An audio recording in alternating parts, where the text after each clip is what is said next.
Hero from Abish episode 2 की शुरुआत में हमें लॉन्गवू होटल को है वो दिखाया जाता है। फिर हमें उसके अंदर का सीन दिखाया जाता है जहाँ पे एकदम शानदार सी पार्टी है वो हो रही होती है, बट ओकेजन है वो पता नहीं होता है। अभी अचानक से वहाँ पे शोंगी होती है, वो अच्छे साहसी कपड़ों में वो एंट्री है वो मारती है और सभी लड़कों का ध्यान होता है वो उसी की तरफ है वो जाने लगता है। और जो ये चैन होता है वो फुल ऑफ एटीट्यूड के साथ है वो अकेला ही आ रहा होता है पीछे। ये बातें करने लगते हैं कि आखिरकार ये औरत है वो है कौन, जो ये एकदम है वो खतरनाक है वो लग रही है। इसे देखते ही मन तो ऐसे बाहर आ रहा है, क्या बताएं। बंदा होता है वो बताने लगता है कि इसका नाम है शुन मेई, ये डायरेक्टर है हुआ मेई की, है ना यार। उम्र कम है बट बहुत ज्यादा बड़े सामान है इसके पास। उन लोगों की नजर होती है वो ये चैन के ऊपर है वो चली जाती है। वो सारे लोग होते हैं वो बोलने लगते हैं कि चलो मतलब शुन मेई का है वो पता चलता है कि वो एक बड़ी बंदी है तो यहाँ पे वो चलेगा। मैंने पहली बार देखा है वो किसी लड़के को अपने साथ है वो लेके आई है। यूजुअली वो किसी भी लड़के को अपने साथ किसी भी पार्टी में वो नहीं ले जाती है। स्पेशली इस जैसे बंदे को तो नहीं लाना चाहिए था क्योंकि इसका ड्रेसिंग सेंस तो एकदम घटिया है।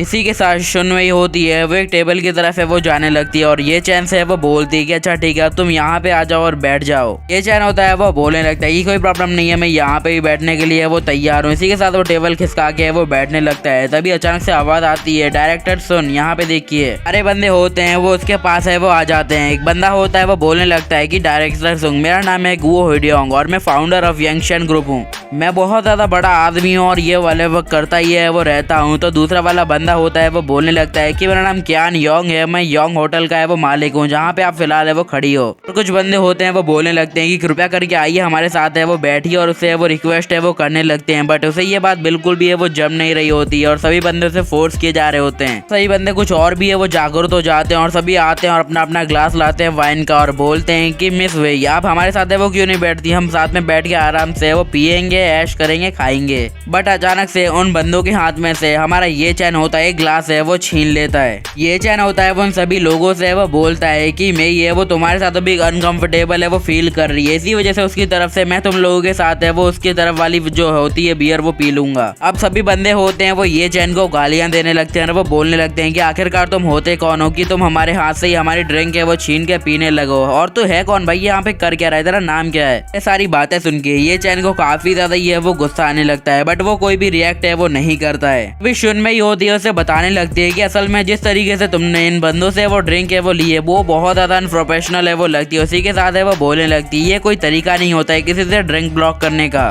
फिर है वो बताने लगती है कि अच्छा ठीक है मैं तुम्हें सिखाती हूँ कि आखिरकार किसी बंदे से ड्रिंक ब्लॉक कैसे करते हैं। इसी के साथ शुन में ही होती है वो बोलने लगती है कि वैसे मैं कोई खास एक्सपर्ट हूँ है वो बिल्कुल भी नहीं हूँ इन सारी चीजों में, मेरे लिए भी एक फर्स्ट एक्सपीरियंस की तरह है वो ये सब है। जो भी हो तुम्हें शायद समझ आ जाएगा जिस तरीके से मैं तुम्हें बताने की ट्राई करूंगी। इसी के साथ वो एकदम स्टाइल से उसके हाथ से वाइन का ग्लास लेते और बोलती है कि प्लीज मुझे बुली मत कीजिए। जैसे ये वो शब्द बोलती है कि सारे जितने बंदे खड़े होते हैं उनके दिलों में लगता है तीर। वो बोलते हैं कि हाँ ये होता है एक प्रॉपर तरीका किसी से बात करने का। तभी एक आवाज आती है किसी अजीबो गरीब बंदे की जो है वो बोलता है कि सिर्फ एक ही सिप यार, आपको एटलीस्ट ज्यादा लेनी चाहिए या फिर एक सिप भी आपके लिए वो बहुत है, तो कृपया करके तहजीब में रहिए। वहाँ पे एक बंदा आ जाता है पूरी की पूरी वाइन की बोतल लेके और अपने आप में बहुत ज्यादा स्टाइल है वो मारने की वो ट्राई करता है। और उस बंदे को देख के वो बहुत ज्यादा डर जाती है। शुन में होती है वो उसका नाम बताने लगती है। उस बंदे का नाम होता है चैन फेंग, जिससे शुन में होती है वो काफी ज्यादा डर रही होती है। सभी लोग होते हैं वो बातें करने लगते हैं कि चैंग फेंग है वो चैंग फैमिली का सेकंड यंग मास्टर है और इसी के साथ है वो सब बताने लगते हैं कि इस बंदी ने आज इससे वो बहुत ज्यादा बुरा पंगा है वो ले लिया है। वो बोलने लगते हैं कि शायद पिछली किसी पार्टी में शुन में ने इसके मुंह के ऊपर ये वो वाइन है वो फेंक दी थी, शायद इसलिए वो बहुत ज्यादा गुस्से में है आज। चैंग फेंग होता है वो शुन में से वो बोलने लगता है कि लास्ट टाइम तुमने जो मेरे साथ किया था उसे भुलाना बहुत ज्यादा ये वो मुश्किल है मेरे लिए।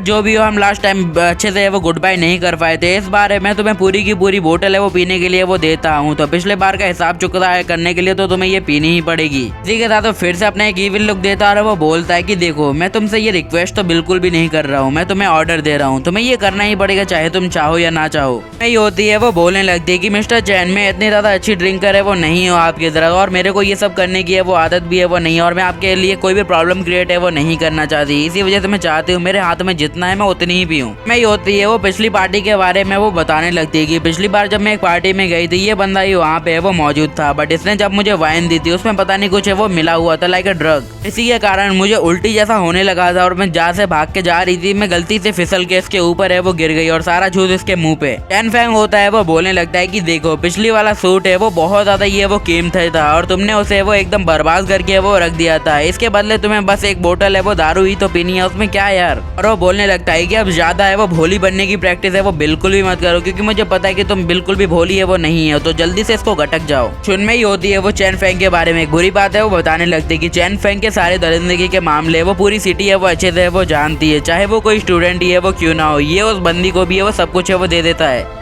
और इसका मतलब है वो ड्रग्स, और जो उसको करना चाहे वो करने लगता है। अब इसके आगे मैं समझा नहीं पाऊंगा डीप में। ये होती है वो उसकी बातों पे ध्यान है वो नहीं दे रही होती है। इसी वजह से चैन फेंग होता है वो काफी ज्यादा गुस्से के साथ है। वो बोलने लगता है क्या हुआ, तुम मेरी बातों पे ध्यान क्यों नहीं दे रही हो, तुम्हें ये दारू तो पीनी ही पड़ेगी। और देखो अच्छी बच्ची बनने का ढोंग मेरे सामने तो बिल्कुल भी मत करना, मैं तुम्हारी अच्छाई और बुराई सब एक अच्छे से वो जानता हूँ। पिछली बार जो हुआ था वो मैं नहीं बोला हूँ अभी तक। इसी के साथ वो उसको पकड़ने लगता है और उसे फोर्स करने लगता है कि उसे चाहे ना चाहे अभी तो है वो पीनी ही पड़ेगी। उनमें ही होती है वो अपनी पर्सनल बीती बताने लगती है कि वो एक ऑर्डिनरी फैमिली में वो मतलब पैदा हुई है और वो बहुत ज्यादा अमीर है वो नहीं है, बट उसके पेरेंट्स की डेथ के बाद वो अकेली बची थी, इसलिए उसने अपना पूरा कंसंट्रेशन अपनी पढ़ाई में दिया।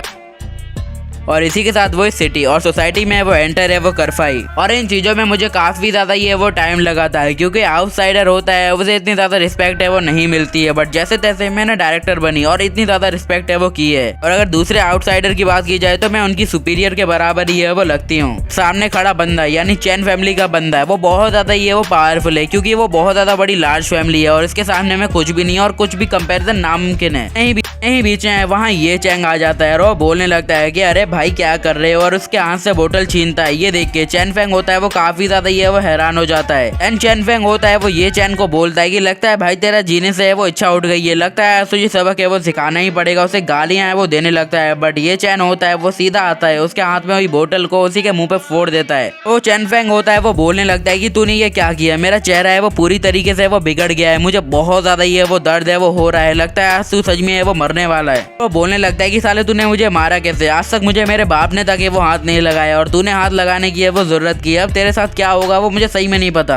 ये चैन होता है वो बोलने लगता है कि तेरी हिम्मत कैसे हुई, तू किसी लड़की को ऐसे फोर्स कैसे कर सकता है कि वो तेरे साथ है वो ड्रिंक करे, तुझे पता भी है कि किसी लड़की के साथ बिहेवियर है वो कैसे किया जाता है। वहाँ पे जितने भी गेस्ट होते हैं उनकी तक फट जाती है। वो बोलने लगते हैं आखिरकार इस बंदे ने वो क्या किया, क्या इसे पता नहीं है ये चैन फैमिली का है वो यंग मास्टर है, यांग चैंग की सबसे बड़ी फैमिली में से वो एक है। इसके साथ वो बताने लगते हैं कि सबसे ज्यादा डरावनी बात तो ये है कि चैन फैमिली के पास उनका पर्सनल एंशिएंट मार्शल आर्टिस्ट है जो उनके साइड में है, तो बहुत ज्यादा बड़ी है वो घटना घटने वाली आज। अब सच कहा जाए तो ये बंदा है वो अपनी आखिरी सांस है वो अभी ले रहा है, खुल के एंजॉय करना चाहे तो वो कर सकता है, क्योंकि उस एंशिएंट मार्शल आर्टिस्ट के सामने टिकना बहुत ज्यादा मुश्किल होने वाला है। उनमें ये होती है वो काफी ज्यादा परेशान हो जाती है, क्योंकि वो नहीं चाहती थी कि ये चैन है वो वहाँ पे इन्वॉल्व हो जाए, क्योंकि उसका कोई हाथ ही नहीं होता है इसमें। में ही होती है वो चैन फेंग के पास जाती है और वो बोलने लगती है कि मुझे माफ करना, मेरे फ्रेंड ने वो तुम्हें मारा है, इसके बदले है वो मैं कुछ भी करने के लिए तैयार हूँ। तुमने एक बोतल बोली थी ना, मैं 3-4 बोतल है वो पी जाऊंगी, बस इसे वो कुछ भी मत करना, मेरे फ्रेंड को जाने दो। चैन फेंग होता है उसे थप्पड़ मार के नीचे फेंकता है और वो बोलता है कि साली तेरी हिम्मत कैसे हुई मेरे सामने कंडीशन है वो रखने की, तुझे पता भी है तूने क्या किया है और तेरे दोस्त की और तेरी हालत एक जैसी होगी। आज रात के बाद तुम दोनों में से कोई भी कल का सूरज है वो नहीं देख पाएगा, तो यार रेडी हो जाओ। इसी के साथ है वो बोलने लगता है कि पहले तो देख मैं तेरे साथ है वो फन करूंगा, और इससे भी बढ़िया बात है कि मैं इस बंदे को जिंदा रख के तेरे साथ फन करूंगा। ये चैन होता है इसकी ये बात सुनते ही बोलता है कि तेरा औजार ही खत्म कर देता हूँ, और नीचे वाले घुंघरू को है वो ऐसे मारता है कि घुंघरू टूट जाते हैं। वो अपने घुंघरू पकड़ के बैठता है और वो बोलता है बे साले घुंघरू टूट गए, आज तो गया भैया, वंश